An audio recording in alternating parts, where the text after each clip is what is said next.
Yang sholat tuh tiap hari tuh kamu itu sesat. Buktinya kamu bilang ihdinas siratal mustaqim, karena kamu belum mustaqim, kamu masih sesat.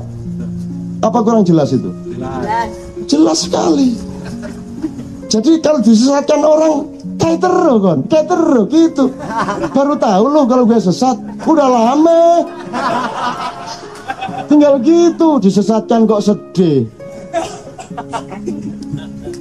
Terus Anda dihalalkan darahnya kan gitu kan? Ada yang ini halal darahnya. Dan itu saya ingin memberi peringatan kepada semua orang yang mengatakan ini halal darahnya, ini halal darah itu artinya pantas dibunuh. Saya ingin memberi peringatan kepada mereka. Kapan kamu laksanakan itu? Kalau kamu ngomong terus berpuluh-puluh tahun tanpa satu pun kamu bunuh, Allah marah kepadamu.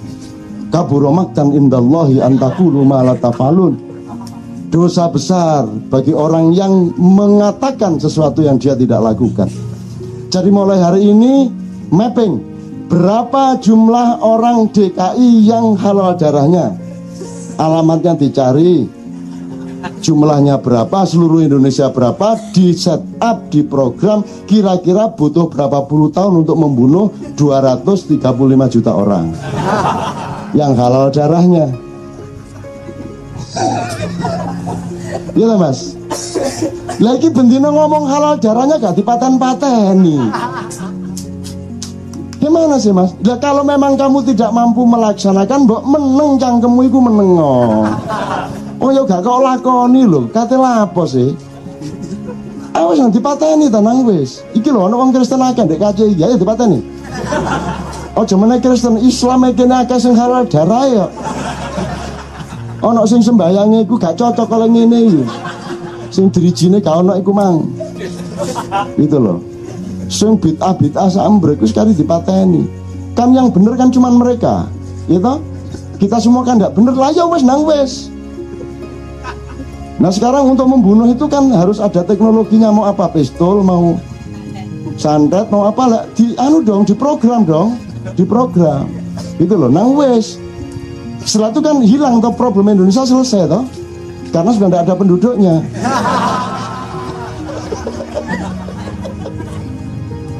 Oke, itu ya pertanyaan terakhir tadi, yang Malin Kundang tadi, ya. Yang terakhir, yang kedua apa yang terakhir? Yang Malin Kundang ya itu benar-benar salah, tapi itu semua asalkan pendidikan berpikirnya benar, jadi ya rano masalah toh Mas. Wong anak kita kan sudah cerdas-cerdas. Nggak ada lagu anak-anak yang bener ya angel golek. Aku yang geronok lagu anak-anak diajarkan di TK SD, ya anakku kabeh iki mesti nesu kok. Rampak itu nesu anggur kutu. Pada hari Minggu ku duduk ku turut ayah ke kota. Naik delman istimewa ku duduk di muka. Lagu kurang ajar. Anakku kasih JSD. Lu kok kurang ajar piye duduk kok di muka lho. Ya di kursi lah. Duduk di muka. Jadi tiap hari dia marah. Ada pelajaran marah, anak saya tuh marah terus. Bintang kecil di langit yang biru hitam. Masa malam-malam ada langit biru? Kalau biru ndak ada bintangnya, goblok sih gak ada lagu. Wah, anakku muring-muring terus. Wah, hampir semua lagu Mas.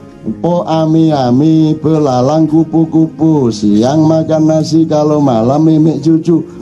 Anaknya sopo ini? Kowe mbadok sego nek bengi ngombe susu iku lho. Nek bayi itu ya gak ono siang makan nasi. Iki mene bapake iki. Ya, semua lagu. Iki lagu salah kabeh piye iki? Kok lagu salah kabeh? Anakku iki ngeluh, aku sing ngeluh wis. Anakku nerori terus. Anak saya itu protes terus. Pulang ayo belajar. Pokoknya datang sekolah langsung menata besok pelajarannya apa, PR-nya dikerjakan. Sekarang belajar yang besok dipelajari. Dia belajar tapi sambil marah-marah. Baca gini dibaca keras-keras. Ini ya iyalah. Ini ya iya mesti aja. Ini ya tahulah. Gini. Emang nggak gitu ya mesti aja gitu. Jadi setiap kalimat tuh digituin, ya mesti aja. Gini aja kok jadi pelajaran. Mate aku, aduh ya Allah anakku.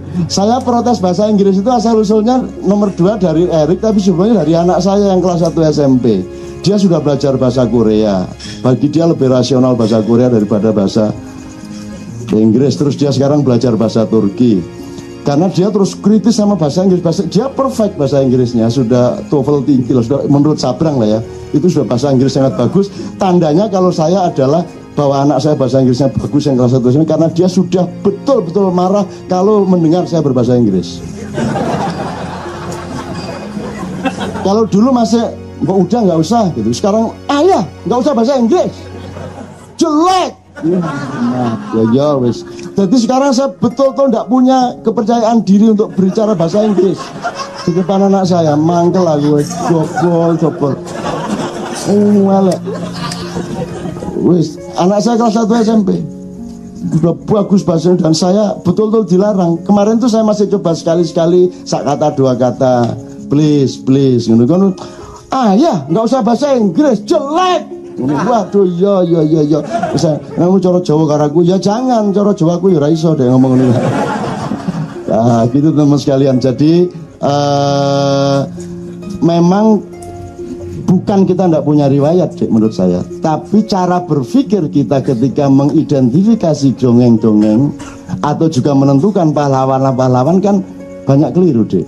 Sekarang jangankan yang di Ponegoro sama Bung Tomo, pahlawan kita hari ini aja keliru-keliru kita. Sekarang Anda tuh nggak jelas kok Bung Karno itu pahlawan apa bukan. Bung Karno itu baik apa buruk? Racetho. Pak Harto, ayo. Nggak jelas toh, nggak jelas. Kita pandangan kita mengenai tokoh-tokoh yang sekarang itu nggak jelas kok, nggak jelas.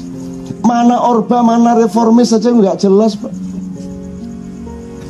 Dulu saya bikin komite reformasi untuk embrio MPRS karena Soeharto turun, Habibie turun, MPR bubar, DPR bubar. Kita bikin komite reformasi 45 orang dari Gus Dur sampai tokoh reformis yang lain. Dari 45 orang itu ada 3 orang Orba yang karena kita ini akselerasi dan transformasi, kita tidak boleh seperti kudeta. Maka tetap ada 3 orang Orba yang kita libatkan, yaitu Soeharto, Wiranto, Akbar Tanjung, gitu kan? Jadi ditolak komite reformasi ini gagal pada tanggal 20 Mei 1998, ditolak terutama oleh Pak Amin Rais karena ada 3 orang Orba. Kalau dalam cara berpikir saya, lo nanti tinggal voting yang 3 kan kalah lewat 42, kok repot sih, mek telu lo. Padune rawani depan karo Pak Harto gitu kan. Akhirnya gagal, akhirnya Habibie turun, nggak jadi reformasi toh, Habibie naik kok. Lo reformasi kok presidennya mudun, wakil presidennya munggah, lah podo ae iku. Kudu reformasi kurang matul iku jenenge. Gitu loh. Nah terus gagal. Kemudian beberapa saat kemudian Wiranto, Akbar Tanjung ikut jenenge di Golkar itu konvensi untuk jadi presiden tuh loh. Lo jare Orla dulu ditolak, sekarang mau diangkat jadi presiden. Racetoy. Jadi sekarang pun tidak jelas mas ukuran-ukurannya. Ya sudah, mau bagaimana kita tidak jelas kok. Maka di KC ini harus jelas. Anda tidak bisa main musik jazz kalau tidak bisa main musik konvensional dulu, betul enggak? Yang konvensi ngerti dulu, do re mi fa sol ngerti dulu, Arab baku ngerti dulu, Jawa baku ngerti dulu, ini dulu ngerti, baru jazz. Iki reformasi ngejazz, mencolot tiba-tiba jazz. Bahkan Republik Indonesia tiba-tiba jazz. Akhirnya ya jazz jos. Kan begitu teman sekalian. Oke, jadi menurut saya mudah-mudahan ada pembenahan. Suatu hari ada pembenahan. Kan sudah ada kritisisme terhadap pahlawan-pahlawan kita. Misalnya Arupalaka pahlawan apa mengkhianat? Ada ingat enggak? Selama ini dalam buku sejarah Arupalaka itu pahlawan apa mengkhianat? Pengkhianat. Sebenarnya pahlawan itu pengkhianat, tergantung cara melihatnya. Arupalaka itu bangsanya dijajah oleh Sultan Hasanuddin. Dia bertentangan sama Hasanuddin. Terus dia dibantu Belanda melawan Hasanuddin. Waktu itu belum ada Republik Indonesia, yang ada masyarakat Mandar, dijajah oleh Goa. Kan begitu? Betul enggak? Pahlawan bukan Arupalaka. Bahwa sama Belanda ya sakarpe dia dibantu siapa aja, belum ada Indonesia. Waktu itu justru yang sekarang kita pahlawakan waktu itu penjajah. Jadi semua tidak mesti. Menurut saya KAC ini di samping kalau ada waktu memang kita coba lakukan pembenahan dan refreshing berpikir yang benar mengenai pahlawan. Kalau kita universalkan aja lah, sudahlah pokoknya mulai hari ini kita benar berpikirnya. Udah itu sudah lumayan. Jadi orang Sunda nggak usah benci sama orang Jawa. Di Jombang nanti saya usulkan dibikin ada jalan Siliwangi deh. Jalan Sopo. Jadi jalan Gajah Mata, jalan Mojopahit ya dibikin di Bandung apa di mana gitu loh. Di Surabaya sudah ada kok jalan Siliwangi kok, nggak ada masalah kok. Orang Sunda masa marah terus sama orang Jawa sampai akhirat kan nggak lucu. Hanya karena Gajah Mata melanggar aturan Mojopahit sendiri, mencegat rombongan Prabu Siliwangi di jalan, sehingga terjadi perang bubat. Saya sudah bilang sama teman-teman di Bandung waktu acara Todang, itu Gajah Mada waktu mau mencegat pasukannya Prabu Siliwangi tidak SMS saya dulu. Kalau dia SMS saya kan bisa saya kasih pertimbangan. Dia nggak bilang-bilang. Sama dengan para yang tertangkap. Dulu waktu kamu punya proyek dan ambil, kamu udah ngajak saya. Setelah tertangkap kamu rame-rame ke rumah saya. Saya nggak akan sebut namanya, tapi sudah berduyun-duyun ini. Gitu loh, aku ngono kok nek kurek nyolong gak kondo-kondo. Saiki ketangkep kon njaluk tolong aku. Aku kok ciapes aku iki. Bagian petua iki biyen iki. Mbok kan pas nyolong gua aku dijipat-jipat titik. Gak mobil ya knalpot ta apa. Oke, saya kembalikan pada Rusdi. Kalau bisa kita kasih sedikit satu istilah namanya bapak-bapak PKS warga, apa yang kita? Oh, sepertinya. Oh, saya harus menjaga etika juga karena semua masih sedang berlangsung. Jadi karena Anda sudah sebut, memang teman-teman PKS 2 hari setelah Pak Lutfi Hasan ditangkap, Presiden yang baru Anies dan 40 orang PKS pusat langsung datang ke Katipiro.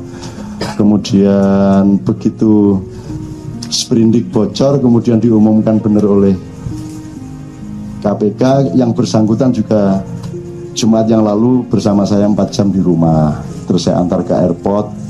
Nah sekarang semua sedang dalam proses. Saya kira tidak baik kalau saya menceritakan di sini karena saya khawatir nanti ada bocor-bocor di media massa. Biarkan itu kita proses, karena semua masih punya kemungkinan untuk berbuat baik. Saya tidak akan bela yang salah jadi tidak salah loh mas ya. Yang salah tetap salah, tetapi orang yang salah tetap bisa berbuat baik. Bener nggak mas? Gampangannya gini deh, Anda maling di sebuah desa, tapi suatu hari ketika ada perampok datang, Anda sebagai maling desa itu ikut membela desa itu, boleh toh? Dengan menangkap perampok itu. Nah, jadi orang bisa punya fungsi yang bermacam-macam dan sedang saya usahakan itu. Jadi kalau bisa ya tijitibeh lah, mati sisi mati kabeh. Buka wanita gak, sekarang hidupmu ini mau apa? Kamu mau jiko apa mau hundo? Jiko itu artinya makan soto, enggak uduk aja, enggak rawon aja, itu pertimbangan jiko. Kalau hidupmu hanya jiko seperti itu, kamu tidak akan jadi apa-apa. Tapi kalau kamu ingin menjadi tonggak sejarah, kamu menjadi trigger dari perubahan-perubahan yang mendasar, kamu harus punya pertimbangan hundo. Hundo itu mati atau hidup. Itu loh, mati atau hidup, sekarang atau tidak sama sekali, dengan segala resikonya. Kalau kamu berani hundo, maka saya punya tanggung jawab untuk ikut melindungi kamu dari peracunan minuman dan makanan, perlindungan di rumahmu, perlindungan semua saudara-saudaramu. Saya akan ikut kerahkan keamanan untuk, dan saya akan Saya akan investigasi siapa aja terorisnya, akan saya cari dan sedang saya cari siapa yang menteror kamu. Gitu. Saya akan ikut bertanggung jawab terhadap, asal kamu mau menjadi trigger sejarah. Kamu buka yang kamu tahu itu. Bertahap, taktis, strategis. Gitu. Sementara KPK-nya juga kita dorong-dorong terus. Gitu loh. Nah teman-teman sekarang gini, ini kan masih dalam medan perang kan, tidak mungkin saya hanya ngomong prinsipnya, tidak mungkin saya ngomong detail-detailnya, tapi ngerti maksud saya ya. Apa hondo, apa ciko, aku yang membuat aku pokoknya ngerti ini gak kata-kata nguliku. Salahmu dewe kon percaya ini ciko, jane ya aku yang nek gawe dewe saeleng-elengku, itu bahasa apa cak? Ya salahmu dewe. Angkon niku didik kapusan tak hapusi kan. Wah ciko lek biasanya arek ecek-ecek ciki-ciki ta. Ciki-ciki tak gawe ciko. Wah terus hondo iku lak rada abot hondo. Jane ya gawe dhewe ngarang-ngarang dhewe ngono kok repot. Aku kapusan kok gampang-gampang dihapusi. Ada bank syariat kamu pikir Islam. Ya salahmu dhewe. Terus kamu menuntut, wah ini kok Islam kok gini, kok ini apanya gini, mudorobah, apa gini. Loh itu kan bahasa Arab, bukan bahasa Islam.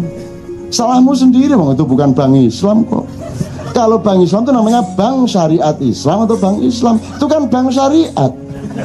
Syariat itu artinya aturan, aturannya maling ya iso, aturannya penipu ya iso. Lo kok ruwet kamu, salahmu dewe. Gitu loh, onok kerek kau ngon keluru, nek kerek yang jegok kan begitu. Jadi Anda jangan gampang tertipu. Nah, sekarang ini kan kata-kata menipu semua. Semua kata dipakai untuk menipu, asal sudah bikin sekolah al apa itu mesti. Wah payu iki al ono ale. Al opo apa. Hati-hati kamu sama al itu. Sekarang agama sedang sangat laris. Gitu loh. Umroh itu ruwet. Harus manasik dulu. Bayang no wangele umroh kudu praktek sik, gawe Ka'bah diubengi sik. Lah yang mekare mubeng iki lho. Kade latihan iki lho. Enggak perlu ndonga, enggak perlu apa. Emang apa doanya?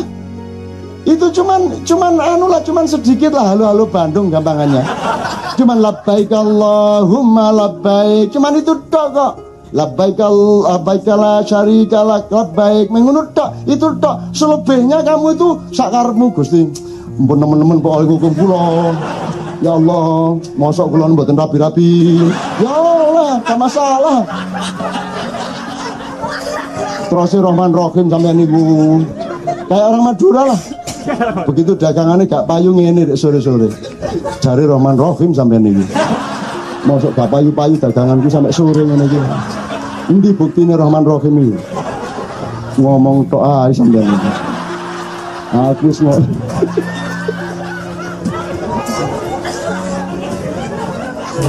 itu saya cerita-cerita gitu, wah pokoknya orang Arab campur Madura lebih sadis lagi. Begitu ndak kabul diancam. Kalau ndak hari ini ndak laku, saya judi aja.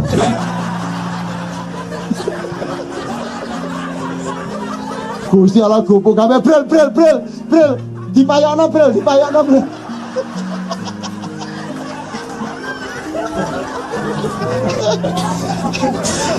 Oh, orang Madura kok sama Tuhan tuh ya dimainin tuh dia mainin Tuhan, ya Allah. Jadi orang Madura tuh berani sama laut, takut sama udara toh, betul toh? Punya pengalaman laut, enggak punya pengalaman udara, kok dadi menwa. Terus ada latihan terjun payung, mati saya, ya Allah. Aduh. Jadi waktu baris ini, ya Allah, kalau engkau selamatkan lagi saya sampai di bumi, saya beli PT, ya Allah. Untuk syukuran.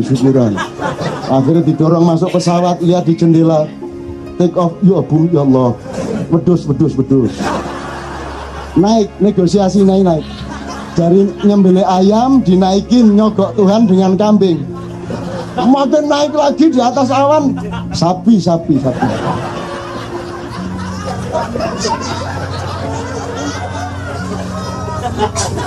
Udah, baris, pasukan. Akhirnya baris depan pintu disorong. Sapi. Disorong, set, 3 sapi, terjun. Jadi janji nyembelih 3 sapi kalau selamat sampai di bumi. Alhamdulillah dia masih sadar untuk ngelepas ininya. Layar terbuka, dia terjun dengan tenang sampai di bumi. Dibuang ini parasit menggerik. Mas yo saya ndak beli sapi kate lapo sampean.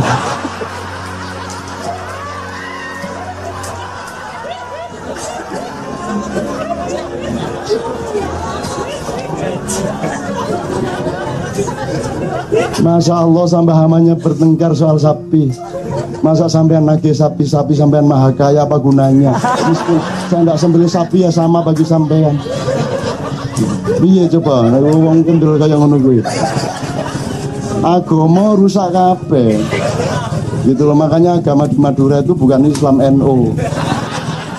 PT NU kabeh. PBNU kabeh NU kabeh pokoke NU agamane NU.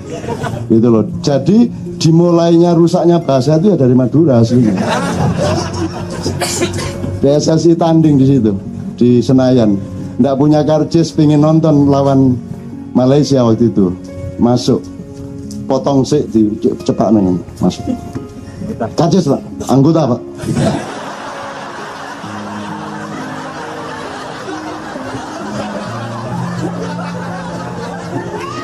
Masuk pintu kedua, karcis anggota. Sini bentar, anggota apa? Anggota koperasi Pak.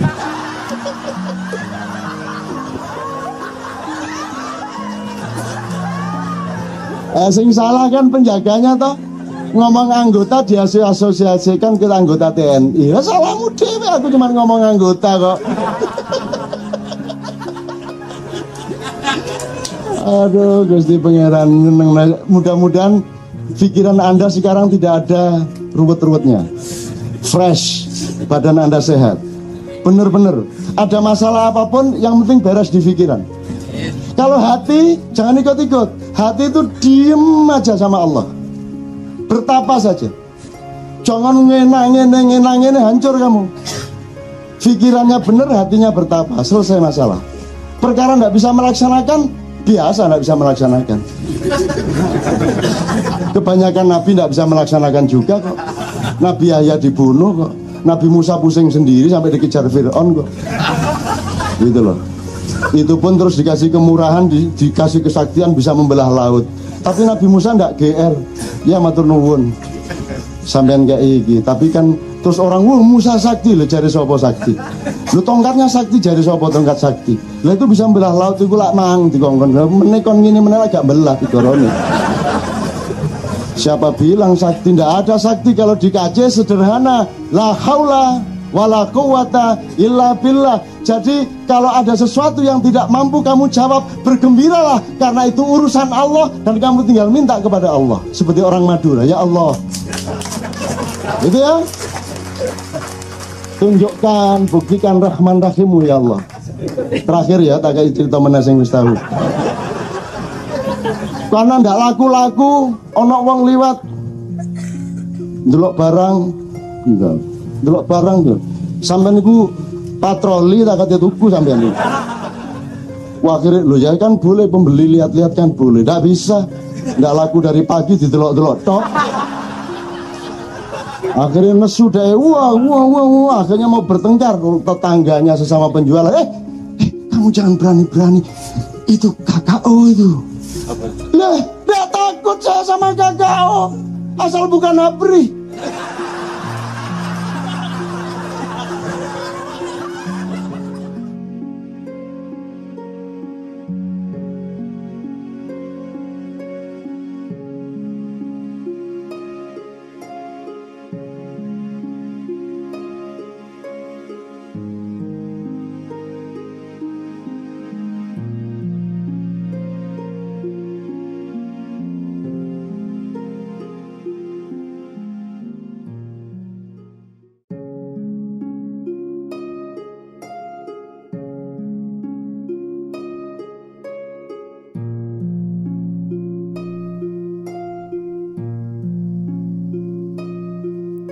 Assalamualaikum warahmatullahi wabarakatuh.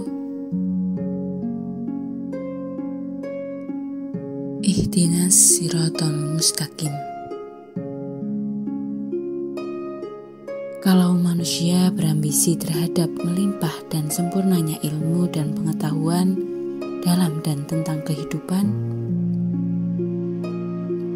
maka ia akan kecewa, terbuntu dan frustrasi. Karena Allah mensunahkan dan mensyariatkan makhluk manusia itu serba terbatas segala sesuatunya. Maka tuntunan utama Allah kepada kaum muslimin adalah ruku', yaitu menunduk atau membungkuk, dan sujud, yaitu meletakkan kening kepala di dataran rendah. Salah satu substansi ajaran Islam adalah tawadhu, berendah hati, andab asor di antara sesama mereka, dan apalagi di hadapan Allah Subhanahu wa Ta'ala. Itulah sebabnya Al-Fatihah menuntun kita dengan urutan ingatan dan kesadaran sedemikian rupa yang dimulai dengan Bismillahirrahmanirrahim dan diakhiri dengan pagar agung Ghairil maghdubi alaihim waladdallin. Mari kita simulasikan dengan seluruh pengetahuan dan imajinasi kita, andaikan konten kalimat dan runtutannya tidak begitu. Kebanyakan manusia, terutama kaum penguasa dan para cerdik, pandai di antara mereka, tidak pernah serius membreakdown konsep kreasi Al-Fatihah. Apalagi kebijaksanaan nilai yang dikandung oleh ruku dan sujud. Maka, isi dunia yang dominan adalah pertentangan. Muatan sejarah yang paling dominan adalah unggul-unggulan kekuatan, kekuasaan yang keluarannya adalah penindasan, pendoliman, dominasi, bahkan kolonialisasi dan imperialisasi.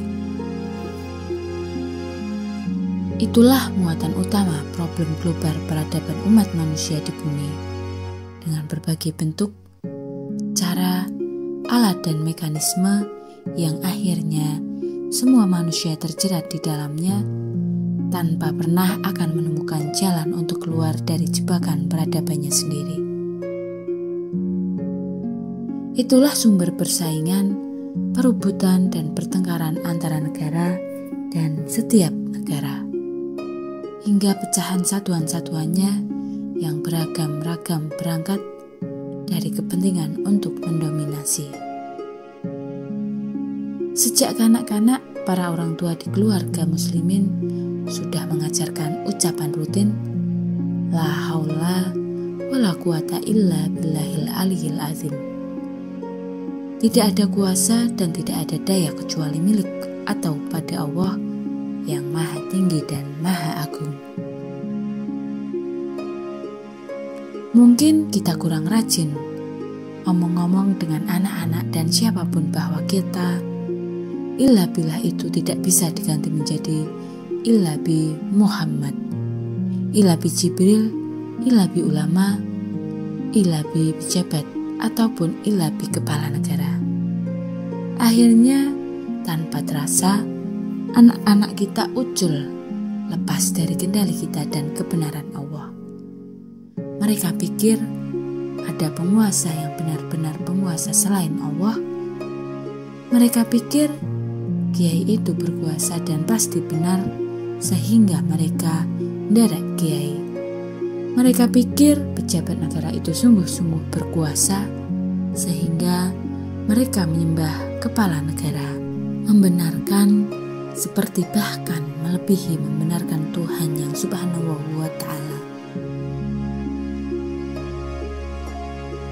Membelanya mati-matian lebih dari membela Tuhan.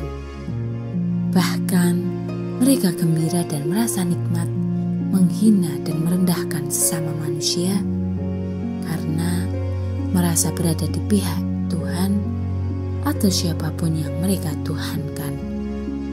Lebih dari itu, ketika mereka tumbuh, berkembang menjadi remaja, pemuda, dewasa, bahkan pun sampai tua, kebanyakan manusia di bawah sadarnya menyangka bahwa mereka bisa menyaingi Allah, sehingga berlaku Allah dalam menjalani dialektika hidup mereka.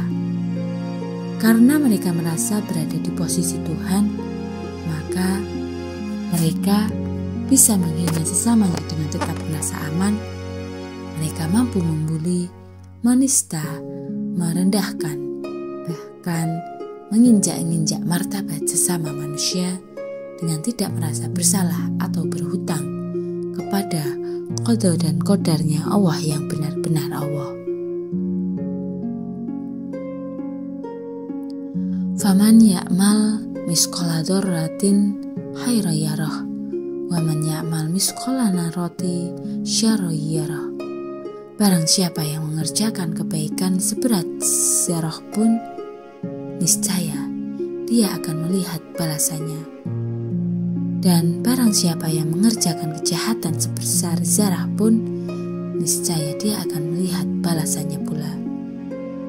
Surat Al-Zalzalah ayat 8 dan 9. Wa makaru wa makarallah wa huwa khairul makirin. Mereka itu membuat tipu daya dan Allah membalas tipu daya mereka itu. Dan Allah sebaik-sebaik pembalas tipu daya.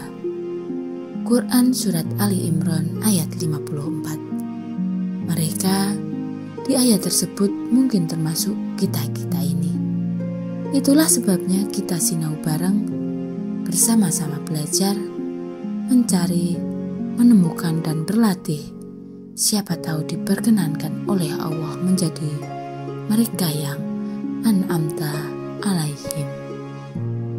Sudah valid, sudah tidak ada keraguan lagi bahwa Al-Fatihah adalah sah, sudah melewati ujian dan memenuhi semua persyaratan metodologis, akademis, historis, bahwa semua umat manusia dianugerahi oleh Allah Subhanahu wa Ta'ala. Mutiara untayan ratna mutu manikam rohaniyah yang tiada tandingannya yang bernama Al-Fatihah. Tentu saja wahyu Ibu Quran itu dititipkan atau melalui kekasih kita bersama Kanjeng Nabi Muhammad SAW. Seakan-akan Allah mentanazulkannya kepada dan untuk kita semua. Dan memang maksud Allah, wahyu Al-Fatihah tersebut diperuntukkan bagi kita semua umat manusia, bahkan juga umat jin. Kita sendiri merasa seolah-olah masing-masing kita dirahmati Allah dengan diwahyui Al-Fatihah. Kita secara sangat personal dan penuh intimidasi serta kemesraan jiwa kita semua dan sendiri-sendiri menerimanya sebagai ungkapan cinta dan rahmat dari Allah Subhanahu wa Ta'ala.